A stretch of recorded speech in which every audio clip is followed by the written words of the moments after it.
Private Members' Business, Notice Number 4, privatising the ABC. The member for Mayo to move the motion appearing on the notice paper in her name.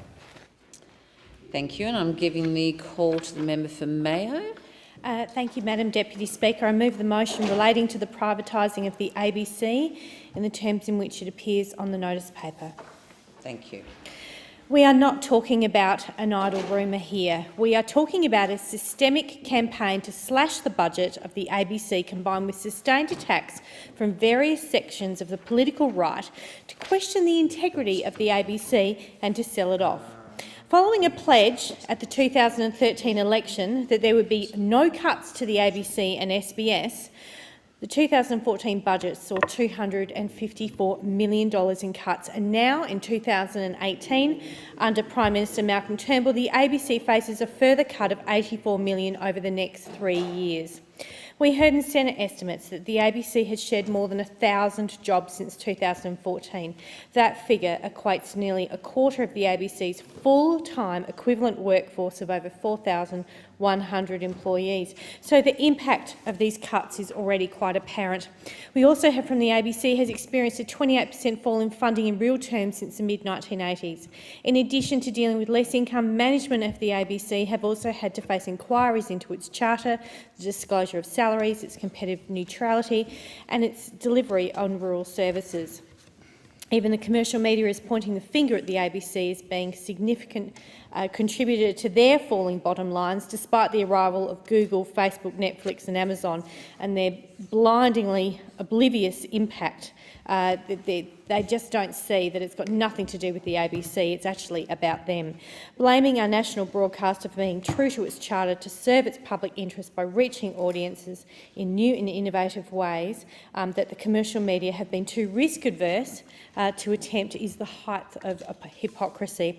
And then the Liberal Party's 2018 Federal Council, how could we forget that? They overwhelmingly voted for a full privatisation of the Australian Broadcasting Corporation, and except for services in regional Australia.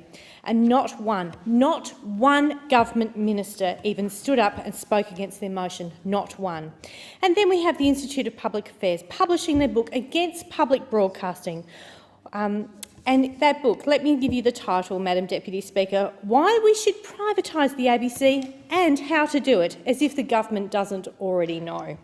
Who did the IPA think that their book, who did they think would read their book? I can only assume that it was made deliberately for the Minister for Communications, who back in 2008 gave a speech entitled Physical Contraception, Erecting Barrier to Impulsive Spending.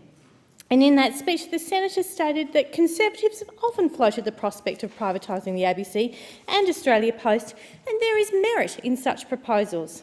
When you have a communications minister who sees merit in privatising the ABC, when you see a political think tank that has such close ties and calls for privatisation, and you see a Liberal Party Federal Council calling for privatisation, I do not think it is unreasonable for the ABC and for those who defend the ABC to be alarmed.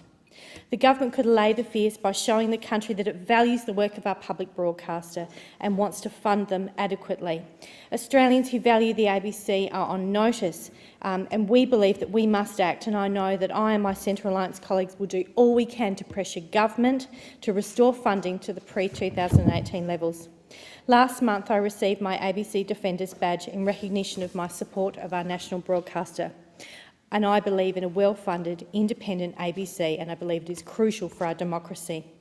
The ABC has an annual budget of around $1 billion, of which $200 million is just spent in transmission costs. The ABC uses its $800 million to create high-quality, innovative content, stuff that you can't find in the commercial sector. It's a training ground for young people, local talent, local productions, and ensures that it consistently exceeds quotas on Australian content.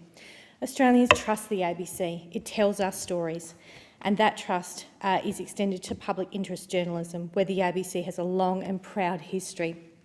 And, Madam Deputy Speaker, I'd like to petition at the end of my speech a non-conforming petition signed by 694 people in my electorate supporting my motion calling for the ABC to be, for our funding to be restored.